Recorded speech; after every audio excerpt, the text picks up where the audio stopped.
Men are people too. I mean, we got minds and hearts and souls. If you prick us, do we not bleed? Oh, please. Oh, sure. The way you cavort from man to man to man to man. Man! Hey! Who died and made you dean of girls? Oh, yeah? You know what you are? You know what you are, Mona? You're irresponsible and superficial. Oh? Well, you are pompous and supercilious.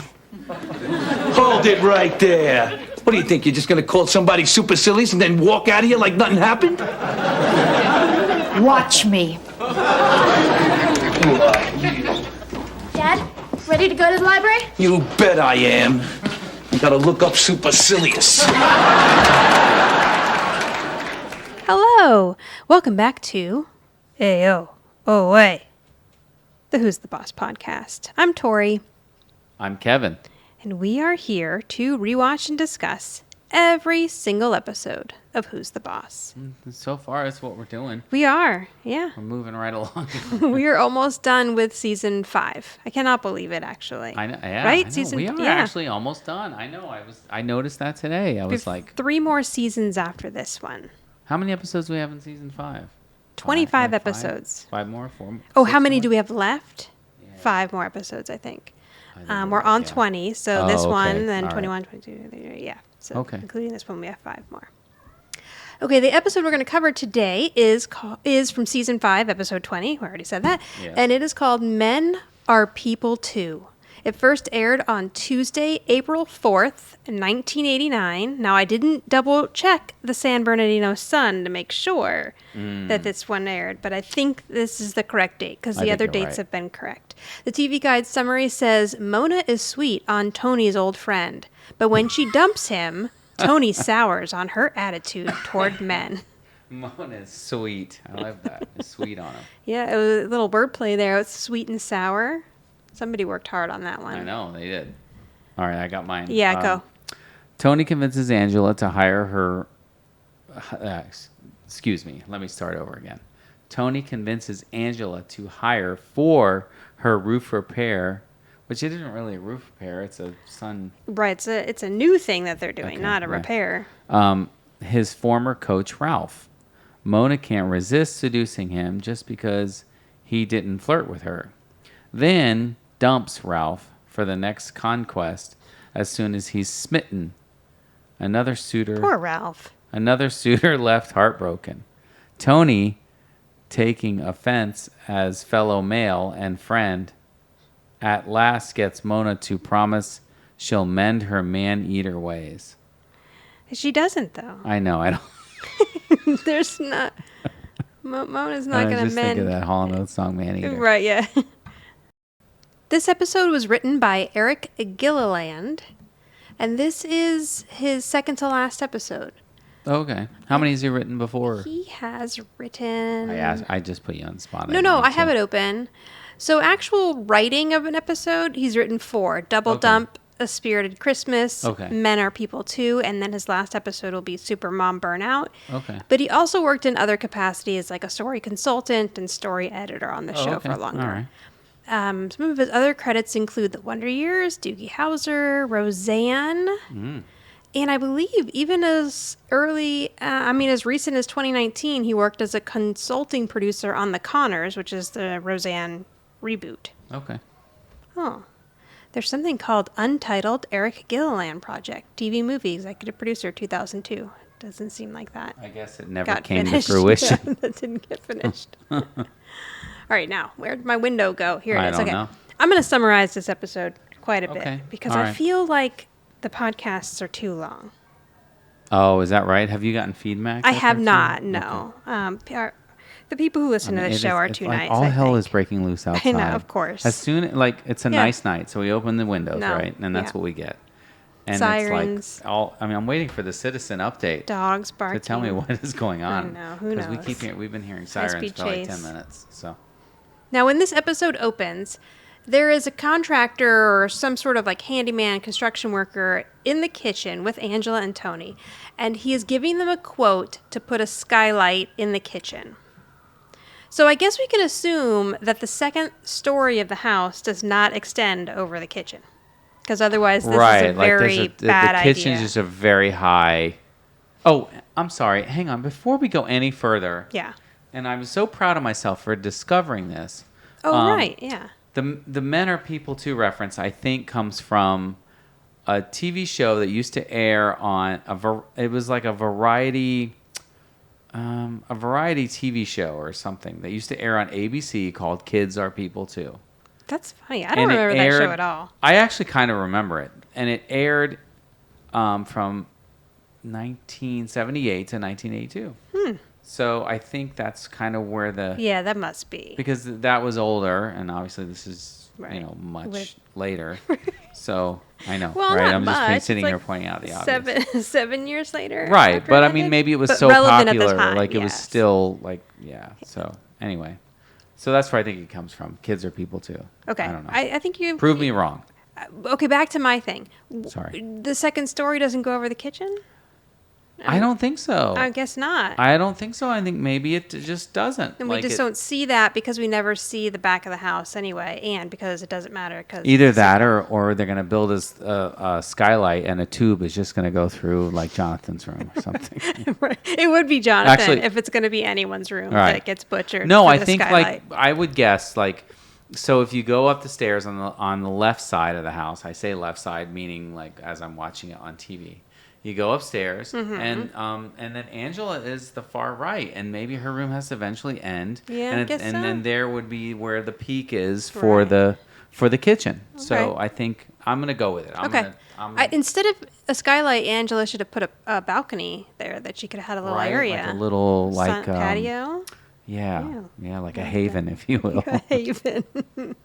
All right, so they have a contractor guy over because they're asking him to put a skylight in the kitchen. She wants one over the table where they eat, and he quotes $1,000.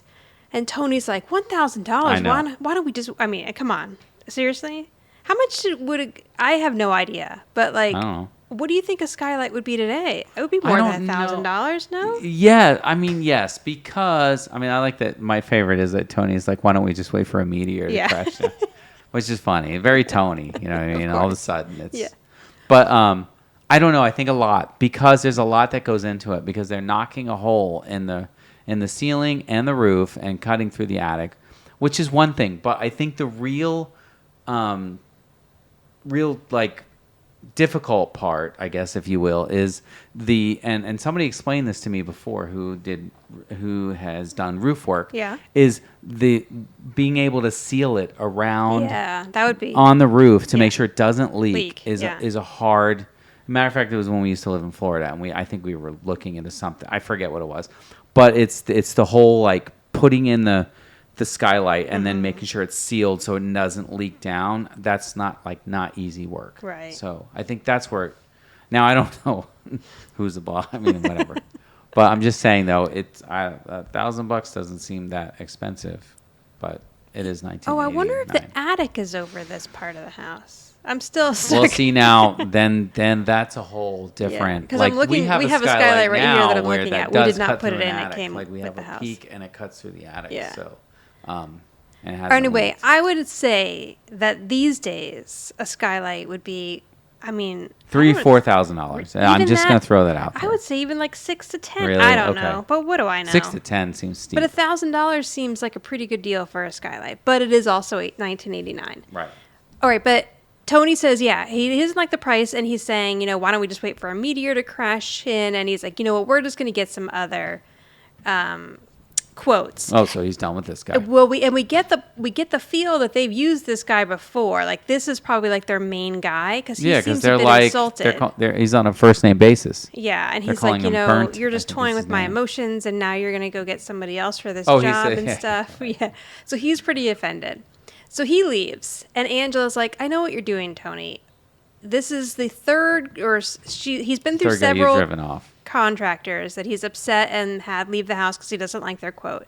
And she thinks that he is doing this because he wants her, to hire his old baseball coach from school. This makes no sense. I know, they're just setting it up for us, though. They're explaining to us what's happening here.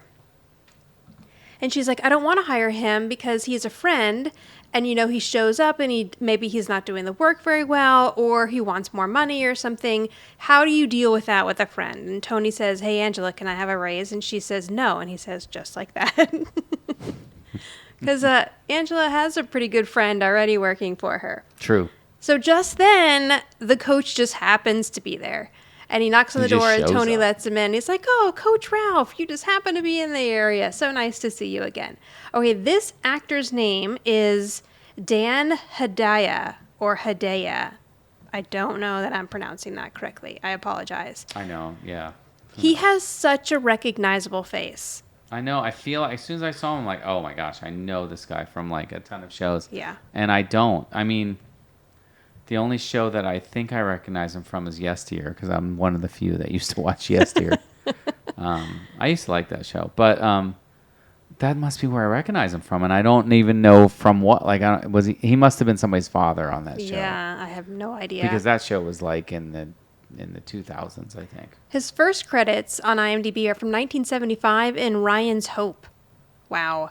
Yeah, and I mean, just a ton of credits. St. Elsewhere, Hill Street Blues, Twilight Zone. So I think we've just like seen him on a lot of stuff. Sure. He also, let me just make sure he's not in an episode of Taxi. Doesn't look like he is. Okay. No, I didn't see Taxi anywhere. I just combed through his Internet Movie Database. And what was the other? Oh, Cheers. 6 episodes of Cheers. So yeah, definite working actor, still working. His last IMDb credit is from 2021. He's got 2 of them in 2021. Wow. So Coach Ralph comes in, and he's asked Tony how he's doing, and Tony's all like, oh, I'm doing good. I'm eating nutritional food. He's basically catching this guy up as if he was still in school. I'm eating good food. I'm getting lots of exercise and sleep, and I'm staying away from girls. And then the coach smacks him on the back of the head because there's a woman present. Right. So we get the impression that Coach Ralph is he's a sweet, kind of quiet, I'd maybe say a little boring, just kind of reserved guy. Yeah. Yeah.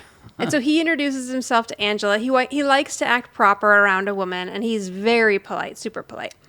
So they explain to him where the skylight is supposed to go, and he gives his quote. Now, his quote, at first, is $950. Right, which Tony is like, oh. That's $50 $50 cheaper than less guy. So he's really trying to sell this guy now. And then he's like, oh, I'm so sorry. I did the math wrong. It's actually $1,050. So it's $50 more. But Tony's like, what's $50? It's actually $100 more than his original quote. It is. But Just $50 less than the other. No, I mean, more know. than the other quote. Right. And Coach Ralph says, listen, I don't want you to hire me just because I'm Tony's friend. I want you to hire me. I want you to hire the best person for the job, and someone who's going to do an honest day's work. And Tony loves hearing that, too. So he's really trying to push Coach Ralph. And Angela decides she's going to go with it. So she's like, okay, yes, you can have the job. Now, while Angela is kind of going over where she wants the skylight and all of the details, Mona comes in all dressed up. She has like a dress on with a jacket and a hat. This makes more sense. My antenna TV, which is what I rely on, does not have any of this. Oh, yeah. This is kind of an important part here. I know that's what I'm noticing here. Yeah. It makes more sense, like looking at your screen. She comes in, Tony's like, oh, Mona, you look great, and he's kind of going over. He's like, no, you're going to be turning. Some twirl with a hat and then pulls the hat off. He says, you're going to be turning some heads today. But she notices that Ralph's head is not turned because he is talking to Angela. Oh, so she says to Tony, what's wrong with his head? And then Tony's like, oh, okay, I'll introduce you. So he introduces the coach and Mona to each other. And she's immediately flirting with him. She calls him Ralph. He's like, everybody calls me coach. And she says, I don't need coaching. See, and this is like a pivotal scene to be cut. It is, because what this shows it leads up to why Mona goes after him. Right. So, so in Antenna TV's defense, the next scene also kind of does that. But I guess this just adds more to it. So we're seeing that Mona is trying to flirt with him, and it's not really working. And so if there's one thing that's going to get under Mona's skin, it's that. So then Ralph leaves, and she says to Tony and Angela, I wonder what Coach was like when he was alive. So now they cut to later. Oh, this is the same day. She's still okay. So later that day, because he's now working, and wow, this guy came over, gave his quote, and then immediately got to work. He said he could start right away. Oh, he did. Okay, sorry. I didn't know that right away meant that day. Yes. He must not have anything going on. No. And plus, he already rode all the way out from Brooklyn, most likely, so True. he might as well stay and start working. So Mona comes in, and she's like looking up. He's on a ladder. I'm guessing cutting a hole in the ceiling. Like, that's the other thing, Sure. too, I love about sitcom construction. Like, there's just a few drop cloths down, and he's supposed to be cutting a hole. And, like, that whole bench over by the window would be covered in drywall. That's They would true. have had to take all this stuff down. Right. Even maybe move the refrigerator. Like, it's just funny that the kitchen looks normal, and there's just a ladder. So she comes in, and she's trying to talk to him. And it's not really working. Like, she's like, oh, it's lunchtime. Do you want to Right. have lunch with me? And he's like, oh, thanks for reminding me it's lunch. But he wants to sit on his little pail and just eat by himself. He's not interested in having lunch with her.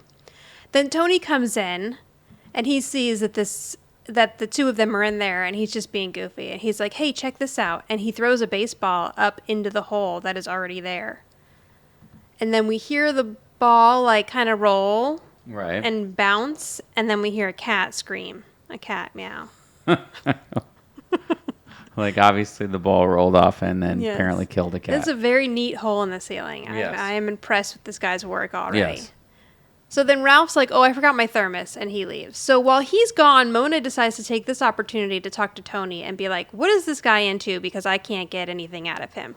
And Tony explains that, I don't know that you have this whole scene here. I don't think I have it, yeah. Tony explains that he's a widow. His wife died. He's very big into family. He carries a picture of his grandson with him everywhere. Actually, I do have. I see. Okay. I have it. He loves Right. baseball, and he's a big opera fan.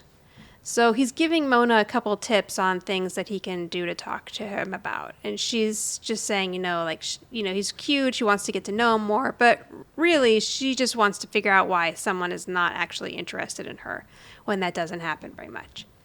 So Tony leaves again, and the two of them are left together. And she's again trying to talk to him. And then she starts humming an aria from an opera that I can't remember what it was. Right, of course. And he realizes that she's humming that. She's like, oh, you know what it's like when you get an aria just stuck in your head. And then the kids come in. And as soon as she sees Jonathan, she's very effusive with Jonathan. Like, oh, it's so great to see you. I love you so much. I missed you, kids. And Jonathan's like, Grandma, I don't have any money, so cut it out. I know, right? And then Sam is holding a bag or a tape. So they went to the video store and they rented the tape that she wanted, and it's Chippendales, A Night at Chippendales. A night at Chippendales. Like, what else is Mona renting? Of course. Like, so Mona's going to go sit home now. This is basically Mona's pornography. I mean, right? She's going to Sure. make herself some dinner and go sit on the couch and just watch men dance around on the VCR for the evening. Whatever. If she doesn't lives have a by date. herself. Do what you want. I mean, I'm not judging her for That's it, what, but it's just funny because it's like, there really wasn't easily That's what accessible internet gets the porn at the time, Mona's so- rocks off. Yeah. Whatever. And she sent her grandchildren, to go get the videotape for Which her. is insane in itself. But now she's whatever. trying to play it off, and she's like, oh, no, I didn't want Chippendales. I wanted A Night with Chip and Dale. Right. And Sam's like, no, you didn't, because Right. I wrote down exactly what you said, and that's what you said. Never supposed to believe that. So she's again like showing off Jonathan. Oh, my wonderful grandson. She says, I need a new picture of you because I've worn through the one I'm already carrying around. And Jonathan says, well, then you shouldn't press so hard when you black out the teeth. Oh, my gosh. It's pretty funny. I know. So she's sweet talking him. The kids leave. She's talking to him more. She's like, we have a lot in common, so why don't we go have dinner? He agrees to have dinner, and so now she has her date. All right. She locked it in. Yep. Now it's the next morning, and Ralph's not there yet. And Angela's sitting on her kitchen cabinets are all covered in drop cloths that are very clean for there being a hole in the ceiling. Yes. And I'm guessing they covered that up with something overnight. I'm hoping. So she wants to know, where is he? Like, this, you wanted me to hire this guy. I hired him, and now he's not here. But And he it's comes Tony, in. It's immediately Tony's problem. Yeah. And he comes in a little late, and he's humming a song. And he's in a very good mood. And Tony's like, ooh, Coach, what's got you in such a good mood? Then Mona comes in the kitchen from the other door, humming the same song with a smile on her face. Oh, boy. And so now they're like, oh, okay, I see what happened. Mona's dressed up again. So this must be a weekend day from what I can gather. And it's the morning time. So she's dressed nicely and she tells Angela, I borrowed your necklace. And Angela says, I wanted to wear that necklace tonight. And she says, no, it looks better on me anyway. Okay, thanks. Right. Like, that doesn't make it right. No. That you borrowed it, you stole it, and then you say it looks better on me. Right. Classic Mona. So once Mona leaves the kitchen, Ralph is telling them that he and Mona went out last night and that she is a very special woman, and he made a gift for her. So at some point after going on this date with Mona, this man went home and whittled candlestick holders. Oh, yes. Yeah. Yes. So he pulls out an M and an R candlestick holders. And they're looking, and Tony and Angela look at them and like, oh, they're so sweet for Mona Robinson. And then Tony's like, oh, thanks, Angela. I thought maybe it was Martha Ray. Okay. Well, hang on. Two things real quick. Mm-hmm. So when he pulls out the letters at first, he holds them up backwards. Yes, he does. So he holds them as RM, which is actually kind of funny in a way, like when a guest star comes in, they don't kind of know what's going on. I don't know. Yeah, or it's part of this guy's character also because he's supposed to be like a little dim, I feel. Yeah, maybe. All right. Yeah, or the guy just grabbed them in the wrong order. Right, but you think they would have redone it? Like, why didn't... Oh, yeah, no. No, this is classic. Did anyone fall down and break something? No. We'll keep going. We'll keep going. So then when Tony takes them from him, he puts them in the right order. Right. And holds them up in the right order. Right, and then he says he didn't think they were from Martha Ray, right. Which Martha Ray was an American comic actress and singer who performed in movies. She and later on television as well. And she was also in plays on Broadway. Anyway, so the thing I know her most from is that in her later years, when she was very old, she'd been married like a bunch of times. And then she married a man named Mark Harris. Yep. And they used to go on the Howard Stern show all the time. They would interview Mark. I don't know how she much... would go with him on the show? I don't know if it was more of a call-in or if it was after she died. But she was on the show. I remember him talking more. I mean, that's her last... That's who she was married to until she died. Until she died, yes. Which wasn't... I don't think that. And they used to make fun 3 years later. I don't think they and I don't know anything about Mark Harris's background, but I think the joke on the Howard Stern show was that they were not convinced that Mark was straight. Right. And married to her. They kind of thought that he was maybe doing it for the money. Right. And I actually don't. Or like he was a beard, or no, I mean. Yeah, no. No, she was a beard. What is it? Yeah, that's she was the beard. I don't think either of those are really appropriate to say, but I think that probably would have been the case. God, that saying it's not appropriate. But I don't know if I think they were just like making fun that he was using her for money because she was older and she was dying. But he was also her caretaker. So anyway, I just remember hearing him on the show, and I remember hearing him talk more than her. If she ever spoke, I'm not sure. Okay, that's interesting. Yeah, it was like I feel like that was back. It had to be back in the 90s, right? Yes. That was around matter of fact, when she here died. she died in 93, I believe it said. No, I think it's later than that because they lost their house in the earthquake, right? This is 94. Okay, yeah. Okay, she died in 94, right, and they lost their house. They lost their house in the Northridge earthquake. You're right about that. I remember reading that the other night. Yeah. But it said that in her personal life, it says on Wikipedia, it says Ray's personal life was complex and emotionally tumultuous. She was married 7 times. Wow. And he was the last one, yes, obviously, that she was married to. So. But here's the other thing with the candlesticks. I'm not convinced that he didn't make Mona and Ralph, and they just think it's Mona Robinson, and they kind of don't say that because he's quite smitten with her now. Too. That's very good. At this point. So he says that he would like to ask Mona out again, and he's trying to get ideas from Tony. You know, I'm going to take her dancing. I'm going to do this. And Tony's like, listen, just slow down. Remember what you used to tell me when I was... Hang on, that's such a good point. Like, because when he pulls them out, it says RM, like Ralph and Mona. Right, so maybe that's why he's not necessarily holding them in the Mona Robinson order. But then Tony corrects them. Right. Anyway, sorry, go ahead. And he Tony's like, remember what you used to tell me when I played baseball? Relax, keep your eye on the ball. And then Ralph says, and wear your cup. And Tony's like, with Mona, that's probably not a bad idea. No, zing. Yeah. So Ralph decides he's going to go out in the living room and he was going to ask Mona out on a date. So she's kind of ignoring him now when he gets out there. She's not big into talking to him because he wasn't interested in her. She got him interested in her. She went out with him, and now I think she's kind of done with him. Yeah, that's about right. And Jonathan comes down the stairs, and he's like, oh, Grandma, it's so good to see you. And he gives her a big hug, and she's like, get off me. I haven't even had my coffee yet. Right, all of a sudden, the family grandma's gone. No, yes. It sounds like me, too. Hit the bricks, kid. That's what she says. Hit the bricks. He says, boy... Well, he's been calling her Nana, and Right. he says, Nana come, Nana go. That's it. And he walks off. So where is Mona going? Okay, so Mona has a morning date. She hasn't had coffee yet, but she's all ready for a date. Morning date. A day date. Yeah. All day. So before Ralph can ask her out, the doorbell rings, and she's like, shouldn't you be going back into the kitchen and getting back to work?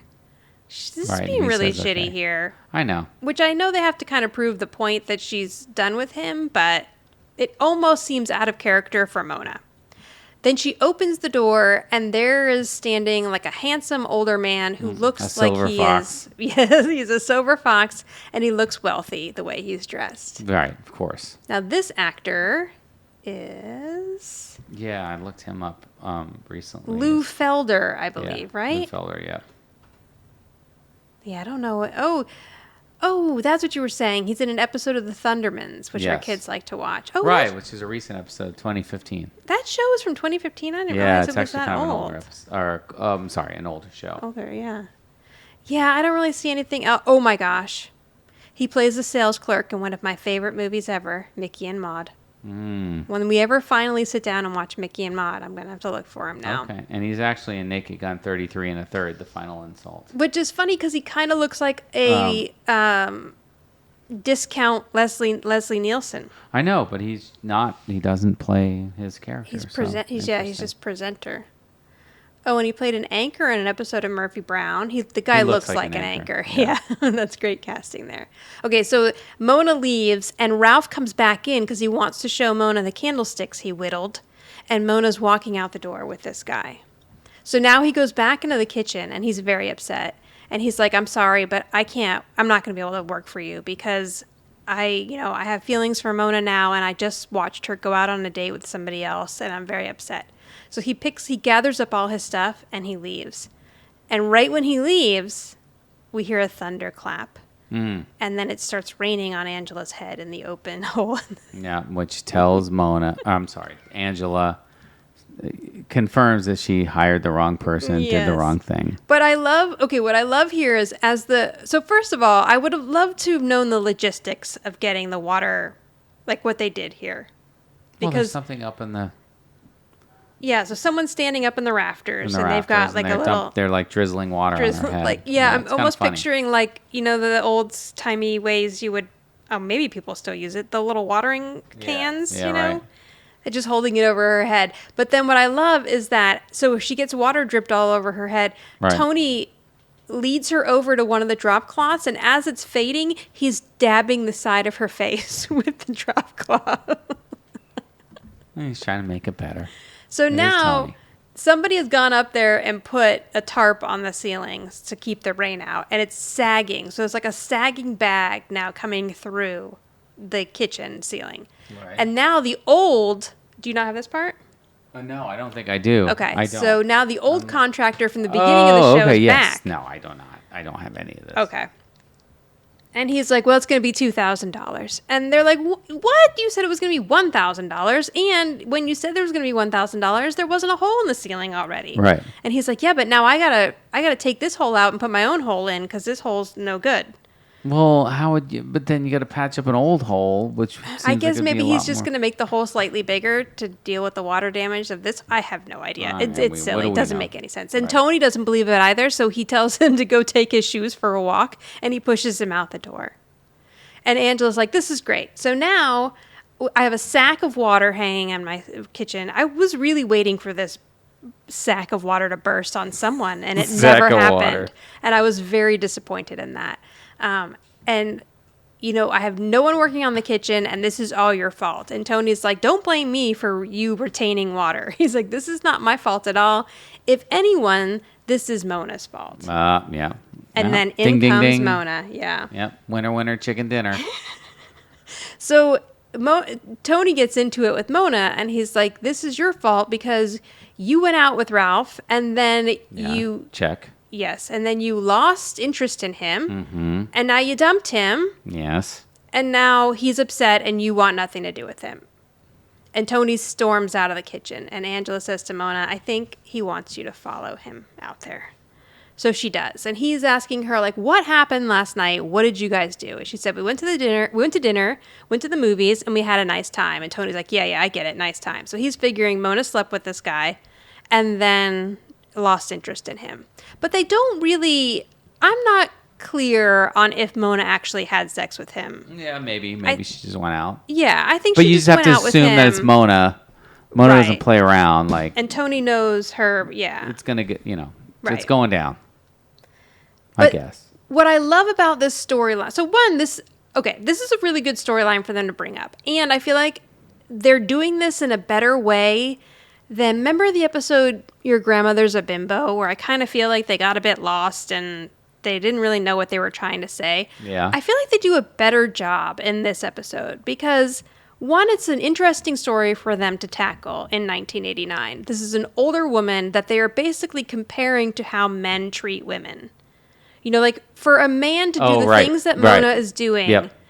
no one blinks an eye. Right. And Tony has done the same thing. I'm sure he has gone out with women and slept with them and then decided he wasn't calling them back the next day. Yeah, I understand what you're saying, yeah. But now we're seeing a woman in this position. Right. And we're seeing Tony kind of come to the defense of men, saying, like, you really shouldn't treat men like this.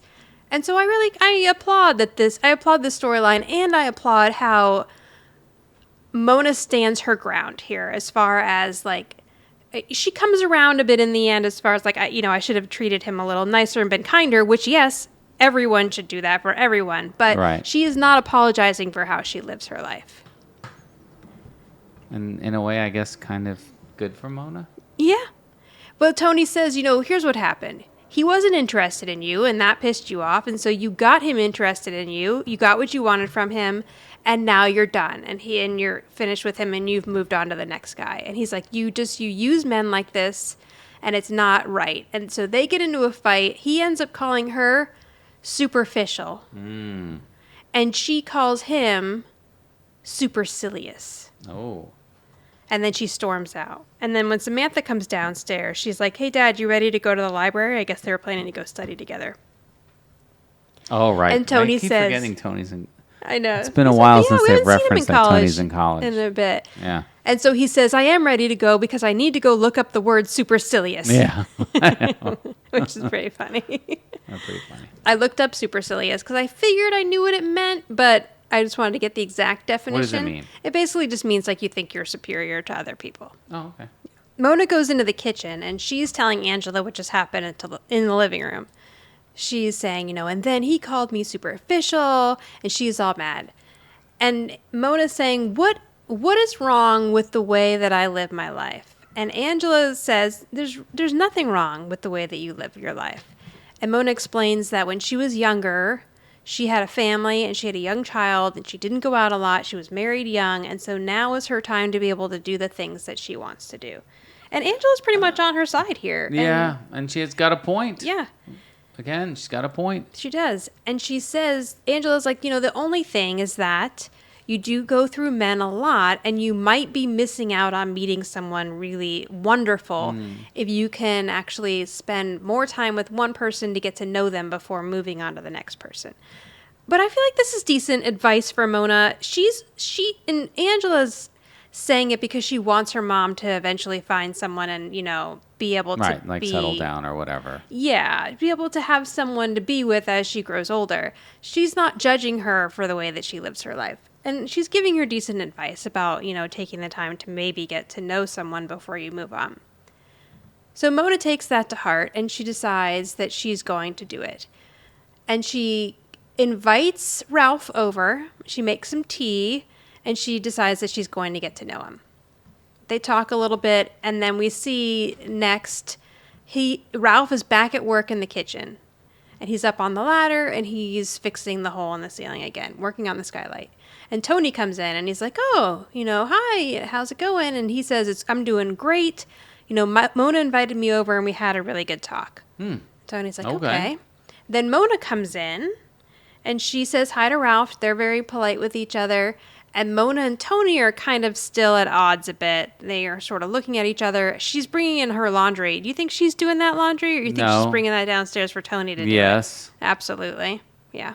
So Tony follows her out into the living room, and they start talking. And she lets him know, I invited Ralph over so that I could get to know him a little better. And Tony's like, oh, that's great. How'd it go? And she says, I don't like him. I don't like him. Oh, no. I know.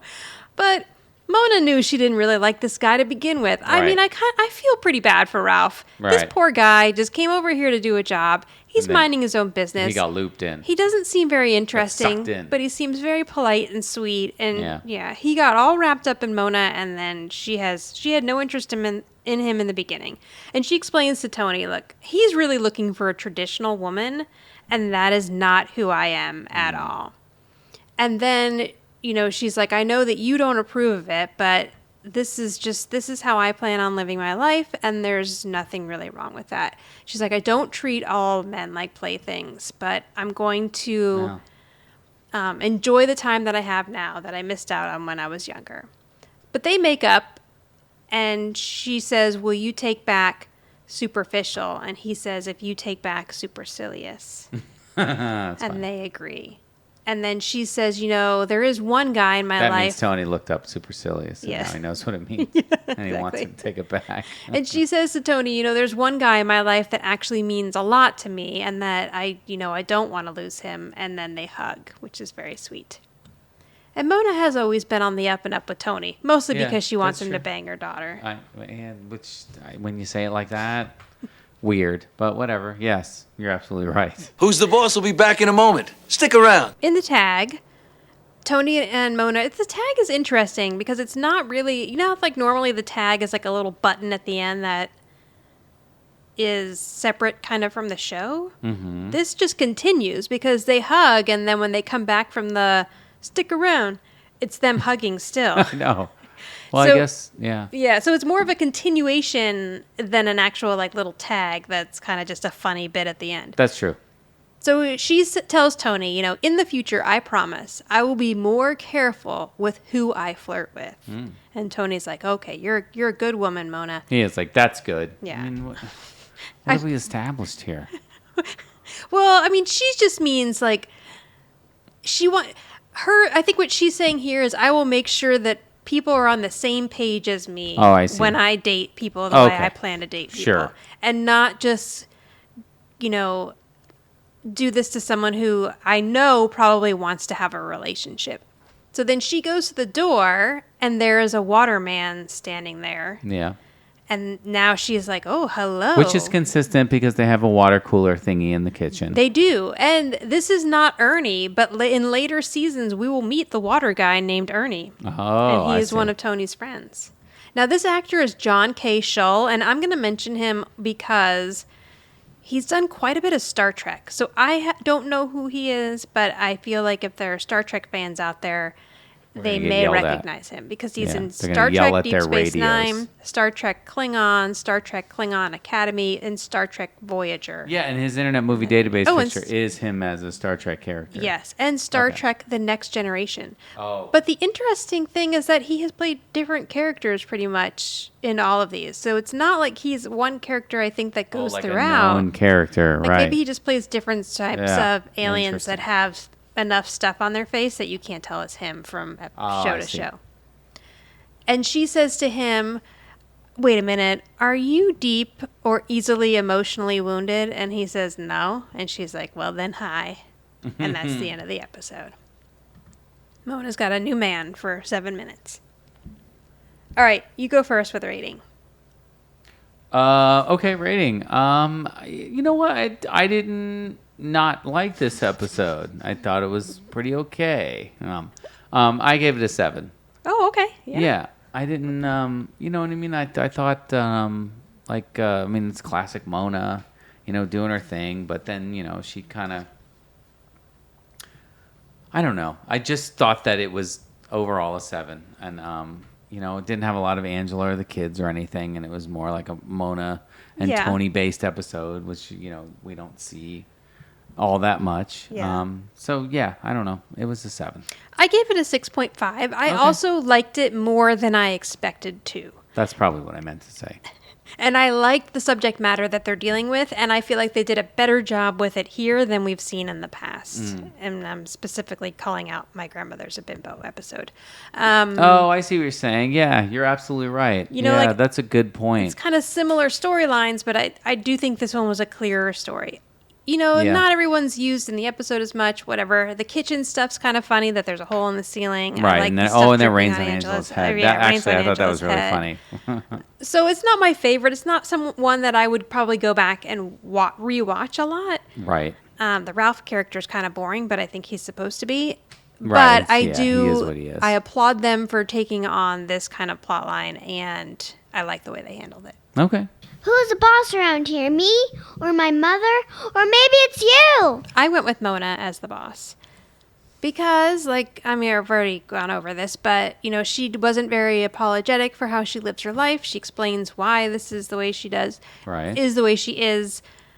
She took in Tony's feedback and Angela's feedback, and she made small adjustments as to maybe how she treats individual people. Okay. But I do think that she is still the boss of her behavior in this episode and was not going to back down as far as being judged for how she dates. Okay, I agree with you 100%. Mona is clearly the boss in this episode. I mean, it's obviously not Jonathan. Right. Samantha's kind of a boss for getting her the Chippendales VHS. Yeah, that's true. I guess so. Yeah, I guess. Yeah, that's a close second for sure. Yeah. But yeah, it's definitely Mona. She's she's running things the entire episode. She kind of knew what she was doing from start to finish. You know what I mean? And then still kind of apologizes to Tony, and they have a moment in the living room there. But then goes back to old Mona ways by the water guy showing cooler up guy, and whatever. yeah. So yeah, Mona's definitely the boss in this episode. All right. Well, you can reach us at Who's the Boss Podcast on Instagram or Who's the Boss Pod 1 on Twitter. On Facebook, our page is the Who's the Boss Podcast page, or go to anchor.fm/WTB podcast, and there you can leave us a voice message. Next time, we're covering the episode Working Girls. This episode has a super sweet Angela and Samantha moment. Oh, and Tony adjacent. I'm excited. I don't cute. remember this episode at all, just like the rest of them. You might we might remember we it a bit probably once we watch rewatched it. Yeah. Okay. That's it. All right. Bye, everyone. Thank you. Right. Okay. Bye. If you like this podcast, please subscribe and give a big thumbs up and tell all your friends. And maybe you can tell your grandma, your mother, and your sister or brother. Maybe have no siblings. Tell your dog and cats. Bye.